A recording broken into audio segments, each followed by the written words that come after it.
সুপ্রিয় দর্শক মণ্ডলী, আপনাদের সবাইকে আমন্ত্রণ জানাচ্ছি বড়চাপা বালিকা উচ্চ বিদ্যালয়ের শিক্ষার্থীদের কর্তৃক আয়োজিত বিতর্ক প্রতিযোগিতা 2025-এ।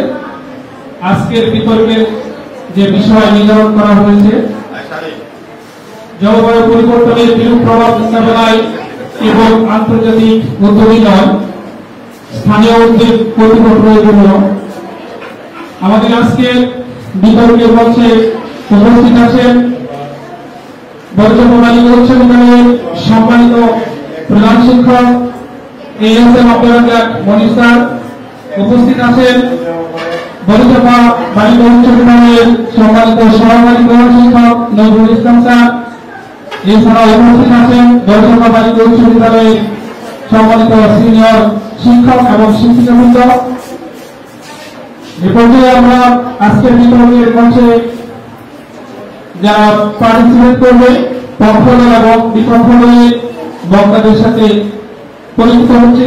প্রথমে আমি পক্ষ দলের বক্তাদের পরিচয় দিচ্ছি। পক্ষ দলের প্রথম বক্তা সানিয়া রহমান রায়না, দশম শ্রেণীর শিক্ষার্থী। পক্ষ দলের দ্বিতীয় বক্তা তুলি, সপ্তম শ্রেণী। এবং পক্ষ দলের তৃতীয় বক্তা শারমিন আক্তার এবং পক্ষ দলের চতুর্থ বক্তা ইসবান। এবং এ পর্যায়ে আমি বিপক্ষ দলের আজকের বিতর্কের মঞ্চে যারা প্রতিযোগিতা করবে তাদের নাম ঘোষণা করছি। বিপক্ষ দলের প্রথম বক্তা জয়ন্তী বিশ্বাস, দশম শ্রেণীর শিক্ষার্থী। দ্বিতীয় বক্তা ইসরা জাহান মহিলা, অষ্টম শ্রেণীর শিক্ষার্থী। তৃতীয় বক্তা হিসাবে আজকে বিতর্কে বিতার্কিক দায়িত্ব পালন করবে তাসনিম রহমান, সপ্তম শ্রেণী। এবং চতুর্থ বক্তা হিসাবে আজকে বিতার্কিক হিসাবে থাকছেন মরিয়ম আক্তার নুহা, ষষ্ঠ শ্রেণীর শিক্ষার্থী। এবং আমাদের আজকের এই বিতর্কের মঞ্চে তিনজন বিজ্ঞ বিচারক মণ্ডলী রয়েছেন, আমি তাদের সাথে পরিচিত হচ্ছি। আমাদের আজকে বিতর্ক প্রতিযোগিতার বিচারক মণ্ডলী হিসেবে রয়েছেন খায়রুল্লাহ দীপা, সহকারী শিক্ষিকা, বড়চাপা বালিকা উচ্চ বিদ্যালয়। এবং আরেকজন বিচারক হিসেবে রয়েছেন কাজী নুরুল ইসলাম, নুরুল আলম, সিনিয়র সহকারী শিক্ষক, বড়চাপা বালিকা উচ্চ বিদ্যালয়। এবং আমাদের আজকের আরেকজন বিজ্ঞ বিচারক রয়েছেন বড়চাপা বালিকা উচ্চ বিদ্যালয়ের সম্মানিত সহকারী প্রধান শিক্ষক নজরুল ইসলাম স্যার। এ পর্যায়ে আমাদের আজকের বিতর্কে পক্ষ দলের প্রথম বক্তব্য নিয়ে আসবে সানিয়া রহমান রায়না। এক্ষেত্রে আমাদের প্রথম বক্তার বক্তব্য প্রদানের সময় 4 মিনিট। তাকে তার মূল্যবান বক্তব্য প্রদানের জন্য বিশেষভাবে অনুরোধ করছি। আসসালামু আলাইকুম। উপস্থিত সম্মানিত মানবতা, সম্মানিত বিচারক মণ্ডলী, শ্রদ্ধেয় শিক্ষকবৃন্দ, প্রিয় শিক্ষার্থী, আমি পক্ষ দলের প্রথম বক্তা হিসেবে বক্তব্য উপস্থাপন করছি। আমাদের আজকের বিতর্কে বিষয় হল জলবায়ু পরিবর্তনের বিরূপ প্রভাব মোকাবেলায় কেবল আন্তর্জাতিক উদ্যোগ নয়, স্থানীয় উদ্যোগ আবশ্যক। একবিংশ শতাব্দীতে মানবজাতি যখন সভ্যতার চরম শিখরে, তখন পরিবেশ আমাদের ছেড়ে দিয়েছে মহৎ পর্যায়ের দিকে। পরিবেশে দেখা দিয়েছে জলবায়ু পরিবর্তন। আন্তর্জাতিক পর্যায়ে 20 ডিগ্রি তাপসম্মেলনে দেখা গিয়েছে পরিবেশ কর্মসূচি, ডেনমার্কের কোপেনহেগেন ইত্যাদি গুরুত্বপূর্ণ কর্মসূচি রয়েছে। মাননীয় স্পিকার, এই সরকারের বাস্তব ফলাফল বন্যা, খরা, জলোচ্ছ্বাস, অনাবৃষ্টি, লবণাক্ততা, কৃষি ক্ষতি এসব তো ঘটছে আমাদের গ্রামীণ শহরে। কাজেই আন্তর্জাতিক কর্মসূচি বাস্তবায়ন করতে হবে স্থানীয় পর্যায়ে। দ্বিতীয়ত, সাংস্কৃতিক সমস্যা সমাধানের দ্বিতীয় উদ্যোগ অপরিহার্য।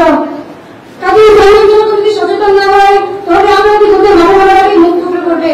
ধর্মীয় কোন অঞ্চলে প্রতি বছর নদী রোপণ হয়ে আসছে। আন্তর্জাতিক সংস্থাকে জানে সেখানে কি ধরনের মাটি না, তা জানে না। মাননীয় স্পিকার, তা জানে শুধু আমাদের ইউনিয়ন পরিষদ, আমাদের স্থানীয় কৃষক, আমাদের স্থানীয় প্রশাসন। কাজে আন্তর্জাতিক উদ্যোগ হতে হবে সবচেয়ে কার্যকর।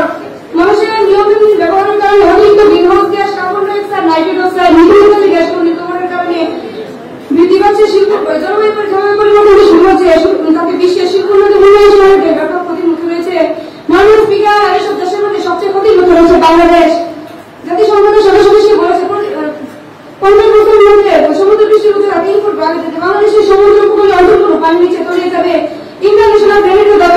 ক্লাইমেট চেঞ্জের সম্মেলনে বলা হয়েছে 2030 সালে নদী প্রবাহ নামাতে হবে কমে যাবে, ফলে এই দেশে পানি সংকট দেখা দেবে। 2050 সালের মধ্যে 100 কোটি মানুষ ক্ষতিগ্রস্ত হবে।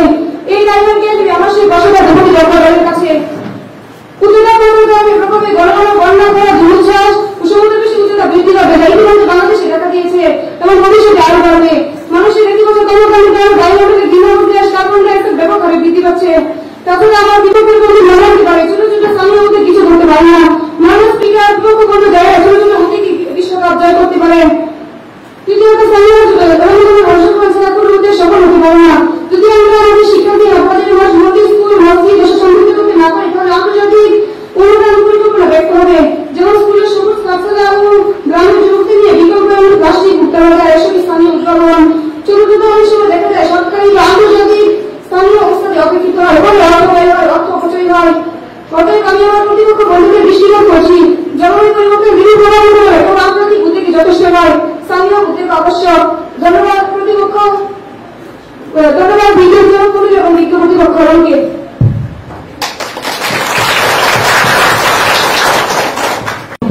অত্যন্ত চমৎকার এবং যুক্তিযুক্ত বক্তব্য প্রদান করার জন্য এই পর্যায়ে আমাদের বিতর্ক চলছে। আজকের বিতর্কের শিরোনাম নির্ধারণ করা হয়েছে জলবায়ু পরিবর্তনের বিরূপ প্রভাব মোকাবেলায় কেবল আন্তর্জাতিক উদ্যোগী নয় বরং স্থানীয় ঠিক অধিক কার্যকরী। এ পর্যায়ে বিপক্ষ দলের প্রথম বক্তা হিসাবে আমি মঞ্চে ডেকে নিচ্ছি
আক্তার তুলিকে তার বক্তব্য রাখার জন্য অনুরোধ করছি।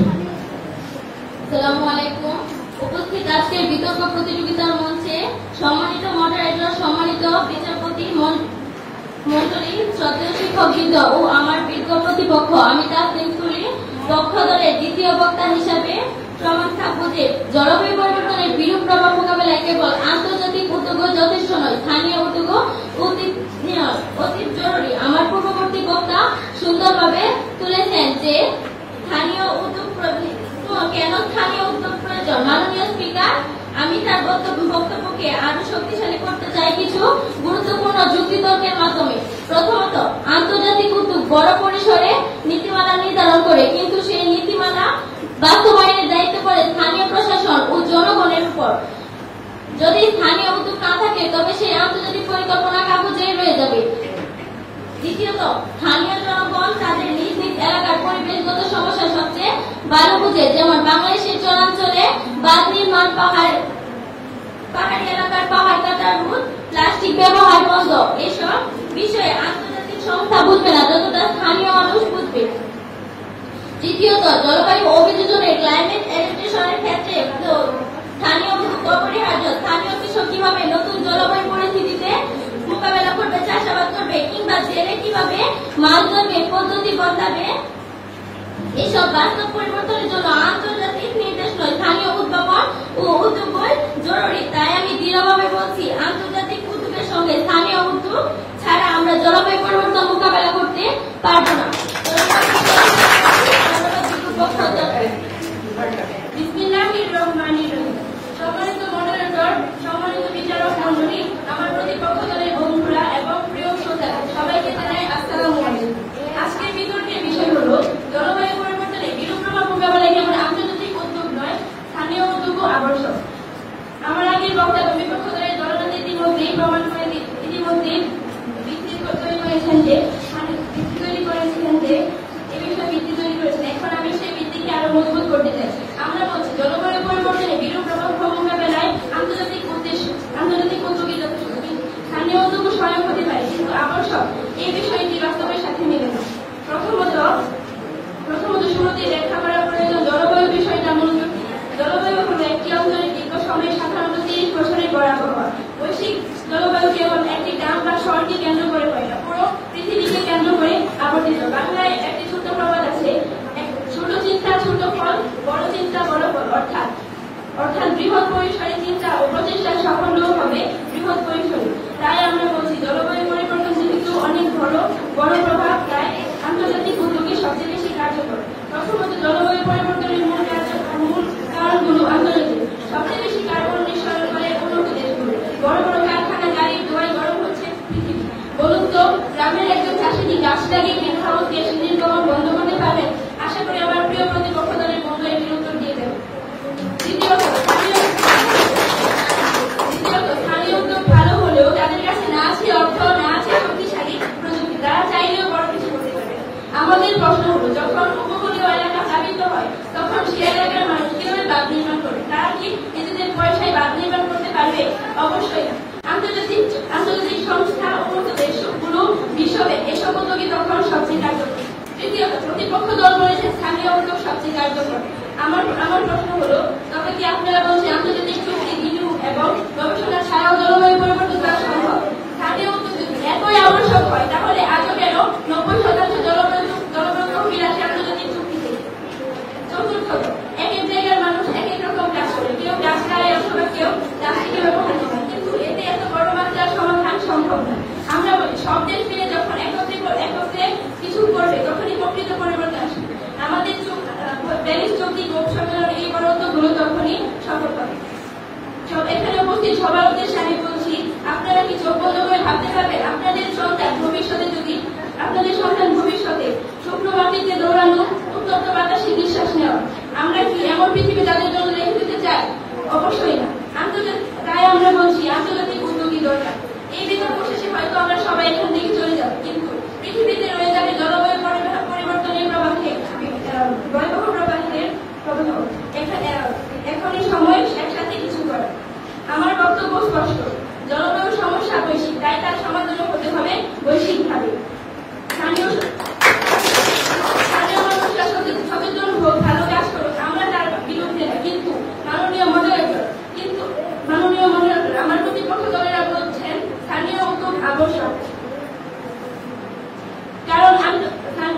আমরা তার বিরোধিতা করছি, কারণ আন্তর্জাতিক পদক্ষেপ সবচেয়ে গুরুত্বপূর্ণ এবং অপরিহার্য।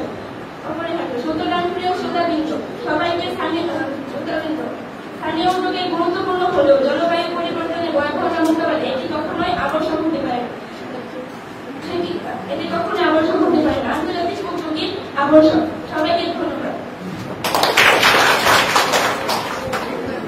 অসংখ্য ধন্যবাদ। আজকে এই বিতর্কের মঞ্চে উপস্থিত সময়টা বিচারক বৃন্দ, শ্রদ্ধেয় শিক্ষক এবং আমার প্রিয় শ্রোতাগণ, আজকের এই গুরুত্বপূর্ণ বিষয়ের পক্ষে কথা বলতে এসেছি। পক্ষদলের কৃতি অবক্তা হিসেবে প্রথমেই বলেনি, জলবায়ু পরিবর্তন একটি বৈশ্বিক সংগঠন হলেও এর প্রভাব প্রথমে অনুভব হয় স্থানীয় পর্যায়ে। আমার আগে দুই বক্তা ব্যক্তিগতভাবে বিশ্লেষণ করে দিয়ে গিয়েছেন জলবায়ু পরিবর্তন বাস্তব, চলমান এবং আমাদের জীবনকে প্রভাবিত করেছে। বন্যা, খরা, জ্বর, নদী ভাঙন এসব সমস্যা আজ কল্পনা নয় স্পিকার, এসব আজ বাস্তব। আমার বিপক্ষের দলের তারা বলে গিয়েছেন আন্তর্জাতিক উদ্যোগ দরকার এবং বিশ্বের গ্যাস নিয়ন্ত্রণ করতে হবে। এবং আমার স্পিকার আমার বিপক্ষের দ্বিতীয় পক্ষে আমাদেরকে প্রশ্ন করেছেন কিভাবে একজন গ্রামের কৃষক গাছ লাগিয়ে গ্রিনহাউস গ্যাস বন্ধ করবে। আমরা বিনয়ের সঙ্গে বলছি, একজন কৃষক গাছ লাগানোর পরে প্রতিদিন কার্বন ডাই অক্সাইড শোষণ হয়, বাতাস পরিষ্কার হয়। একজন কৃষক যদি 10টি গাছ লাগায় এবং প্রতিটি গ্রামে যদি 10 জন করেও গাছ লাগানো হয়, তাহলে সারা বাংলাদেশে লাখো গাছ পরিণত হবে। এটি হচ্ছে আসল পরিবর্তন জলবায়ু পরিবর্তনের জন্য। স্পিকার, বিদেশি চুক্তি কবে বাস্তবায়ন হবে? কিন্তু ততদিনে আমাদের গ্রামগুলো ডুবে গিয়ে কে দায় নেবে? যে কৃষক নিজের হাতে গাছ লাগায় সে আন্তর্জাতিক সমন্বয়ের ছোট, যেখানে আমাদের বাংলাদেশ সমস্যার মধ্যে পড়ে রয়েছে, সেখানে যদি আমাদের বাংলাদেশের মানুষ যদি এগিয়ে না আসে, তাহলে কখনোই আমাদের বাংলাদেশের সমস্যা সমাধান হবে না। আমরা দেখছি বাংলাদেশে হাজারো মানুষ জলবায়ু পরিবর্তনের বিরুদ্ধে নিজ থেকে কাজ করছে। উপকূলীয় অঞ্চলে বৃষ্টির পানি জমিয়ে ব্যবহার করা হচ্ছে, সোলার প্যানেল বাসিয়ে বিদ্যুৎ তৈরি করা হচ্ছে এবং নারী কৃষি জৈব সার ব্যবহার করছে যাতে মাটি রক্ষা পায়। এসব সমাধান করে আমরা বসে নেই, আমরা কাজ করছি এবং আন্তর্জাতিক সাহায্যের অপেক্ষা ছাড়াই আমরা সুন্দরভাবে কাজটি করে দিতে পারতেছি। এবং আমার কিছু প্রশ্ন হলো আমার বিপক্ষ বন্ধুদের জন্য। প্রথম প্রশ্নটি হলো, আপনারা আন্তর্জাতিক উদ্যোগ, কিন্তু স্থানীয় উদ্যোগ ছাড়া কি এই লড়াইটা কি সম্ভব? জাতিসংঘের চুক্তি ভালো, কিন্তু আগামী গ্রামগুলো কি বর্ষায় বাঁচবে? গ্যাসের বন্ধের কথা বলেন, কিন্তু গ্যাস যারা তৈরি করে তাদের চাপ না দিয়ে অন্য কৃষকদের চাপ দিচ্ছেন। তাহলে কি আপনারা বলতে চাচ্ছেন সাধারণ মানুষ কিছুই করতে পারে না? এখন মানুষকে লক্ষ্য করেন, আজ বাংলাদেশের সাধারণ মানুষ কাজ করে আমাদের বাংলাদেশের বিভিন্ন উন্নয়ন করতেছে। সম্মানীয় বিচার মন্ডলী, জলবায়ু পরিবর্তনের আসল প্রতিরোধ শুরু হয় সাধারণ মানুষের সচেতনতা উদ্যোগ দিয়ে। আন্তর্জাতিক সিদ্ধান্ত দরকার, কিন্তু গড়ের মানুষ যদি গড় না বাঁচাই, তখন কিন্তু আমাদের গড় অন্য কেউ এসে বাঁচিয়ে দিয়ে যাবে না। সুতরাং আমরা যদি আমাদের গড় পরিষ্কার না করি, তাহলে কিন্তু আমাদের অন্য কেউ এসে আমাদের গড় বাঁচিয়ে দিয়ে যাবে, অবশ্যই না। সুতরাং জলবায়ু পরিবর্তনের জনগণের গুরুত্বপূর্ণ, সবচেয়ে গুরুত্বপূর্ণ। ইংরেজিতে একটি প্রবাদ রয়েছে মানুষ speaker, prevention is better than cure, প্রতিকারের প্রতিরোধ ভালো। স্পিকার, আমরা বিশ্বাস করি যেখানে সেখানে সমাধান শুরু, আর সেই সমাধান শুরু হয়েছে কৃষক এবং আমাদের ছাত্রছাত্রী সবার হাত ধরে। আর আমরা বলছি, আমরা শুধু প্রশ্নের উত্তর দিই, আমরা কাজ করি, আমরা ভবিষ্যৎ করি। ধন্যবাদ সবাইকে। আমাদের বক্তব্য নিয়ে আসবেন বিপক্ষ দলের তৃতীয় বক্তা তাসমিয়া রহমান। তাসমিয়া রহমানকে তার বক্তব্য প্রদানের জন্য বিনয়ের সাথে অনুরোধ করছি। এই ক্ষেত্রে তার জন্য 3 মিনিট সময় নির্ধারণ করা আছে। সম্মানিত মডারেটর, বিজ্ঞ বিচারক মণ্ডলী, এখানে উপস্থিত সবাইকে জানাই আসসালামু আলাইকুম। আমি বিপক্ষ দলের দ্বিতীয় বক্তা হিসেবে বক্তব্য রাখছি। আজকের বিতর্কের বিষয় হলো জলবায়ু পরিবর্তনের বিরূপ প্রভাব মোকাবেলা কেবল আন্তর্জাতিক উদ্যোগই নয়, স্থানীয় উদ্যোগ আবশ্যক। জলবায়ু পরিবর্তনের ভয়াবহ বিপর্যয়ের প্রধান হাতিয়ার আন্তর্জাতিক উদ্যোগ হওয়া উচিত। স্থানীয় উদ্যোগ হতে পারে সহায়ক। প্রথমে বলি, এটা একটি বৈশ্বিক সমস্যা যার মূল কারণ ও পরিমাণের কারণ ঘটে উন্নত দেশের কারখানা, গাড়ি ও বিদ্যুৎ কেন্দ্র থেকে। বাংলাদেশ, নেপাল বা মালদ্বীপের মতো দেশের স্থানীয় উদ্যোগ হবে শক্তিশালী। তারা চীন, আমেরিকা বা ইউরোপের মতো দেশগুলো দূষণের ভারসাম্য দিতে পারে। গ্রিন হাউস গ্যাস ছড়িয়ে পড়ে কার্বন ডাই অক্সাইড বাতাসের সাথে ও মিথেন বাতাসের সাথে মিশিয়ে বর্তমানে একদিন দূষণ করে আরেক দেশে বিপর্যয় ডেকে আনা। এই জন্য স্থানীয় প্রতিষ্ঠা যথেষ্ট নয়। আমার প্রতিপক্ষ দলের বন্ধুরা বলেছে স্থানীয় মানুষ সচেতন হলেই পরিবর্তন সম্ভব। আর আমরা বলছি সচেতনতা ভালো, কিন্তু সচেতন হয়ে যদি বিশ্বের কার্বন নিঃসরণ থাকে, তাহলে ওই সচেতনতা লাভ কি? মাননীয় মডারেটর, একজন ফ্যান বন্ধ করলে পাশে থেকে বাতাসের জন্য যদি একই জায়গায় রাখতে হয়, তাহলে গ্লোবাল ওয়ার্মিং বন্ধ হয় না। বিশ্বের বড় দেশটি প্রায় 70% কার্বন নিঃসরণ করে, যেমন ভারত, চীন, রাশিয়া, আমেরিকা ইত্যাদি। যুক্তরাষ্ট্র বা চীন কার্বন নিঃসরণ বাংলাদেশ জলবায়ুতে তার প্রভাব ফেলে। তাই একটি দেশের স্থানীয় উদ্যোগের প্রভাব অন্য দেশে অবস্থায় হারিয়ে যায়। স্থানীয়ভাবে গাছ লাগিয়ে বা প্লাস্টিক কমিয়ে বেশি গ্যাস দূর করা যায়। দরকার সব দেশের আরো আন্তর্জাতিক উদ্যোগ। জলবায়ু পরিবর্তন ঠেকাতে দরকার নবায়নযোগ্য জ্বালানি, প্রযুক্তি, carbon capture, machine, satellite monitor, wind energy, এগুলোর জন্য মিলিয়ন ডলারের প্রয়োজন হয়। এগুলো কি কোন গ্রামের স্থানীয় আবশ্যক দিতে পারে? এই হিসেবে জন্য দরকার আন্তর্জাতিক সাহায্য গবেষণা। উদাহরণ যদি দিই, বাংলাদেশের বিবেক বা আইডি বিদ্যুৎ সার্বিক প্রকল্পের জন্য বিশ্ব ব্যাংকে সহায়তা ছিল স্থানীয়। চিহ্ন সীমিত অনেক সময় কার্যকর একটি গ্রামে মৃত্যু আরেকটি। একটি রাস্তার পাশে বড় একটি স্থানে সচল হচ্ছে, অন্যদিকে কারখানাগুলো বিশুদ্ধ দেওয়ার চেষ্টায় এভাবে খণ্ড খণ্ড ও সংগঠিত উদ্যোগকে বৈশ্বিক সমাধান সম্ভব কখনোই না। জলবায়ু সংকেত ও জলবায়ু পূর্বাভাসের সংকেত আসে আন্তর্জাতিক পদে। আন্তর্জাতিক তহবিল ছাড়া কাজ করা সম্ভব নয়। সুতরাং আন্তর্জাতিক নীতি বা চুক্তি বৈশ্বিক প্রভাব ফেলা সম্ভব নয়। স্থানীয় উদ্যোগ সম্ভব হতে পারে, কিন্তু আন্তর্জাতিক উদ্যোগের অবদান বেশি। প্রতিপক্ষ বন্ধু, আমরা এটা বলছি না সাধারণ মানুষ কিছুই করতে পারে না। সাধারণ মানুষ তার সামর্থ্য অনুযায়ী কাজ করতে পারে। জলবায়ু পরিবর্তনের একটি বৈশ্বিক সমস্যা সমাধানে মহাসাগর থেকে এক বালতি পানি, সাধারণ মানুষের অবদান হল মহাসাগর থেকে এক বালতি পানি নিয়ে যেমন সাগরের উপর কোনো প্রভাব পড়ে না, ঠিক তেমনি জলবায়ু পরিবর্তনের ক্ষেত্রে সাধারণ মানুষের অবদান থাকে। ধন্যবাদ সবাইকে। সম্মানিত মডারেটর, বিচারকবৃন্দ ও বিপক্ষের বন্ধুগণ, আমি নুসরাত জাহান, আমি আজকে আলোচ্য বিষয়ের পক্ষে কথা বলছি।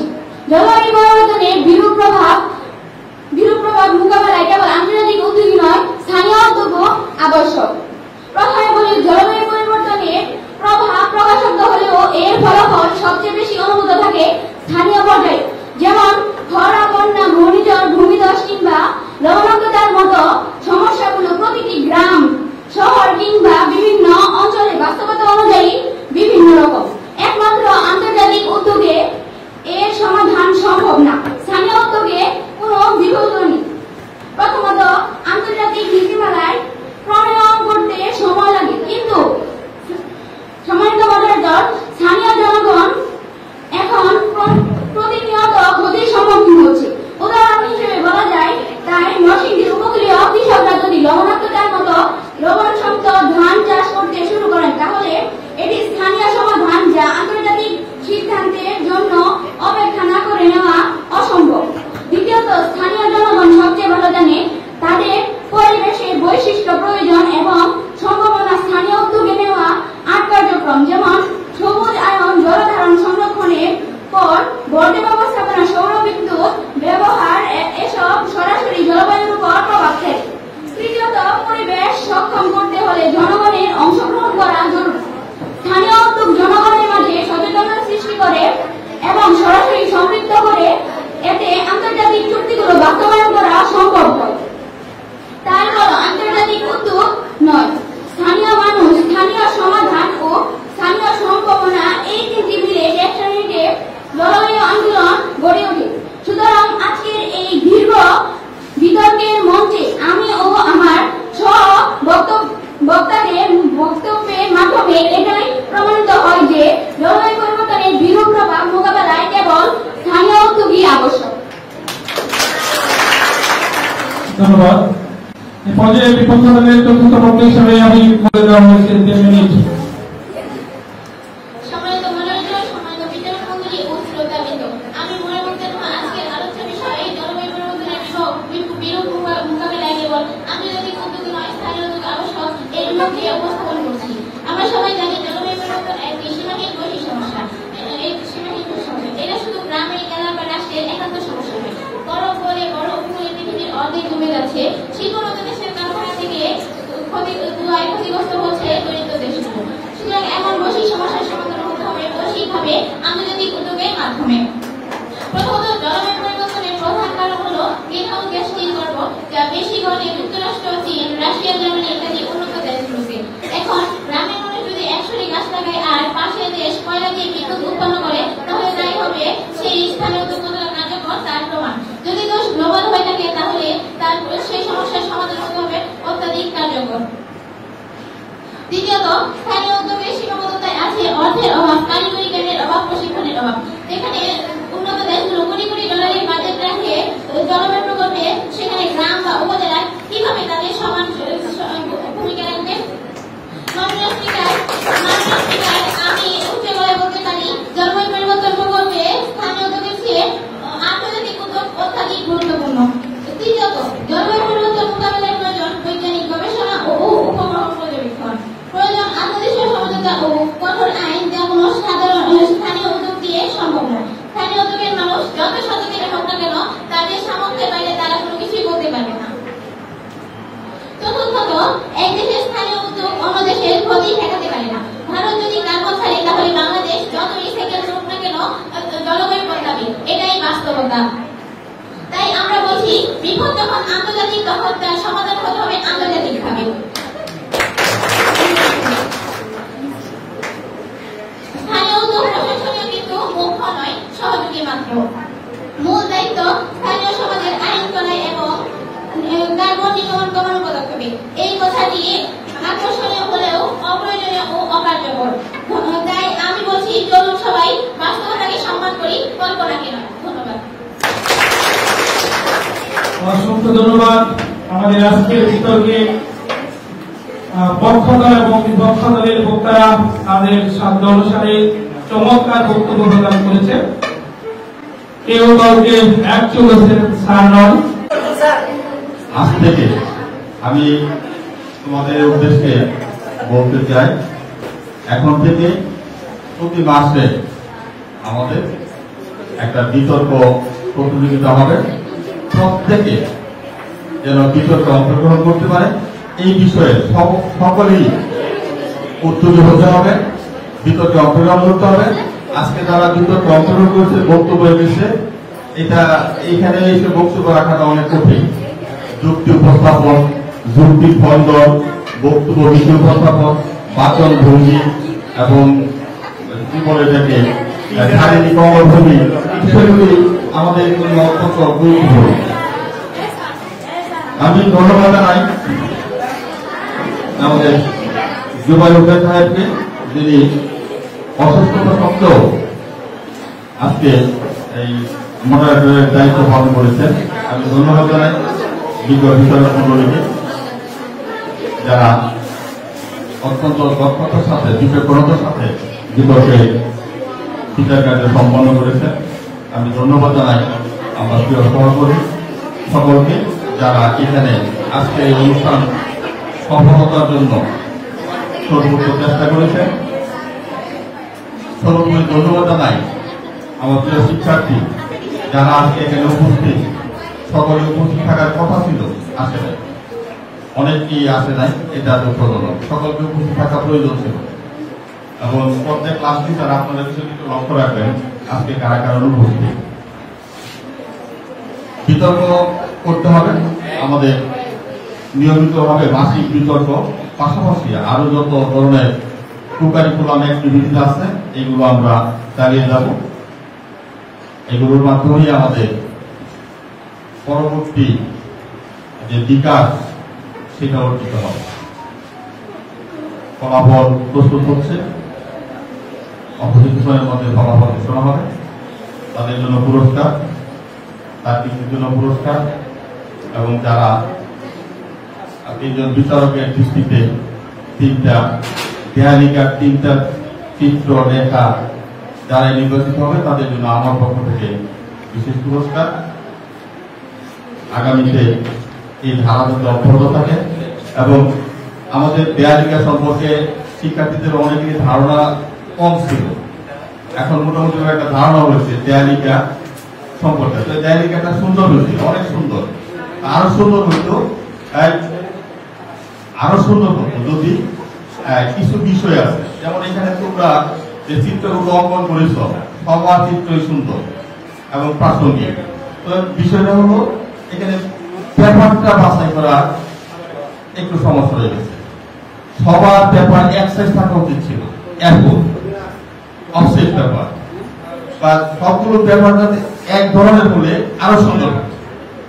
তারপরে সবার চিত্র আগামীতে তোমরা চেষ্টা করবা একটু একটা গল্প লেখা, একটা ছড়া লেখা, একটা কবিতা লেখা, এই সমস্ত বিষয়ে আমাদের চেষ্টা করতে হবে। কারণ সৃজনশীলতা বিকাশ আমাদের মুখ্য বিষয়। আমাদের প্রত্যেকের মধ্যে যে অন্তর্নিহিত প্রতিভা আছে, সেই প্রতিভাটাকে আমাদের বিকশিত করতে হবে। সেই প্রতিভাকে বিকশিত করার সুযোগ দিতে হবে। আজকে দেয়ালিকার মাধ্যমে সেই সুযোগটা অনেকটা বেরিয়ে এসেছে, সেই রাস্তাটা অনেকটা প্রশস্ত হয়েছে। আগামী দিনে আমরা তার থেকেও ভালো কিছু করতে পারবো। প্রথম কাজ আমাদের অনেক সুন্দর হয়েছে। আমার বিশ্বাস এবং আশা করি আগামী দিনগুলোতে এই কাজে আমাদের কাজগুলো আরো সুন্দর হবে, আরো মনোরম হবে, আরো মনোমুগ্ধকর হবে। আমি দেয়ালিকা তৈরির সময় বলছিলাম যে আরো অনেক স্কুল দেয়ালিকা করবে, কিন্তু দেয়ালিকার ধারণাই অনেকে হয়তোবা এইভাবে চিন্তাই করে নাই। আমরা যেভাবে চিন্তা করেছি, বোর্ডটা সুন্দর হয়েছে, সবই সুন্দর হয়েছে। তো প্রতি মাসে না হোক বছরে অন্তত 3টা দেয়ালিকা প্রকাশ করার আমরা চেষ্টা করব। 3টা বছরে 4 মাস পর একটা দেয়ালিকা। বোর্ডটা এখানে আছে, যদি নষ্ট হয়ে যায় এখানে আবার বোর্ড আমরা তৈরি করব। সেখানে তোমরা এখন থেকে মানুষের প্রতি নিবা। ডিসেম্বর মাসে, এটা তো জুলাই মাস, ডিসেম্বরের আগে, নভেম্বরে বার্ষিক পরীক্ষা শেষ হওয়ার আগে আমরা আবার একটা দেয়ালিকা তৈরি করব। দেয়ালিকায় তোমাদের লেখা থাকবে, ছবি থাকবে, তোমাদের শিল্পকর্মগুলো থাকবে। তো সবাইকে ধন্যবাদ। আমাদের ফলাফল আমাদের কাছে হাতে এসে পৌঁছেছে। বিচারক মন্ডলী যারা ছিলেন তাদের বিচার কার্য সম্পন্ন করেছেন। এর মধ্যে একজন সেরা বক্তা এবং বিতর্কে বিজয়ী দল, বিজিত দল, 2 পক্ষের সেরা বক্তা বিচার কার্য ফলাফল।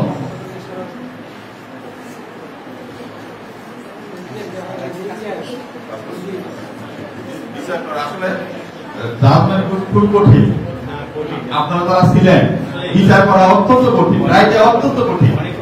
1000 কথা বলা যাবে, 1000 কথা বলা যাবে, সমস্যা নাই। কিন্তু যদি বলা হয় যে এই 1000 কথা থেকে একটা রায় দিতে হবে, বিচার করতে হবে, সারা বাছাই করতে হবে, অত্যন্ত কঠিন।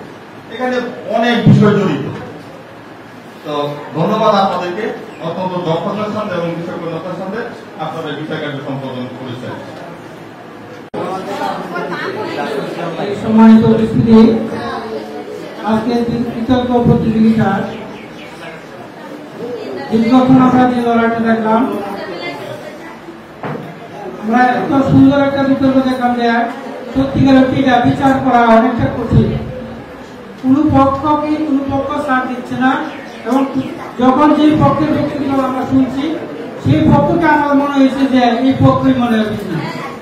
তারপরেও বিজ্ঞ বিচারক মন্ডলী বিচার বিশ্লেষণের মাধ্যমে বিতর্ক প্রতিযোগিতা বিভিন্ন কারণে অনেকে ভালো করার পরে কি হয়, সে জয় হতে পারে না। এখানে বিভিন্ন ভাগ আছে, শুধু একটা বিষয়ের উপর বলে হবে না, এখানে বিভিন্ন ভাগ আছে, 4-5টা বিষয়ের উপরে তারা নাম্বার দিয়ে থাকেন। আমরা প্রথম যে ফলাফলটা পেলাম, আমরা অত্যন্ত তীব্র প্রতিদ্বন্দ্বিতামূলক বিতর্কে বিজয়ী, আজকে যে বিজয়ী দল, বিজিত দল অর্থাৎ যারা দ্বিতীয় হয়েছেন তারা হচ্ছেন পক্ষ দল। আর আজকে বিজয়ী দল হচ্ছে, আজকে বিজয়ী এবং সেরা দল হচ্ছে বিপক্ষ দল। পক্ষ দলের মোট নাম্বার হচ্ছে 109 আর বিপক্ষ দলের মোট নাম্বার হচ্ছে 118। আমরা 2 দল সেরা বক্তা হিসেবে আমরা নির্বাচন করেছি। সেরা বক্তা নির্বাচনে গিয়েও 1 নম্বরের বেশ কোম্পানি কি আছে, অত্যন্ত সবাই ভালো করেছ। তার মধ্যে থেকেও পক্ষ দলে সেরা বক্তা হিসেবে নির্বাচিত হয়েছে কাস্তুম জাহান শারমিন। তবে বিপক্ষ দলের সেরা বক্তা নির্বাচিত হয়েছে জয়ন্তী বিশ্বাস। আজকে বিতর্ক প্রতিযোগিতা সমাপ্তি ঘোষণা করবেন। সকলকে ধন্যবাদ। আমি এখন প্রথমে বিজিত দলের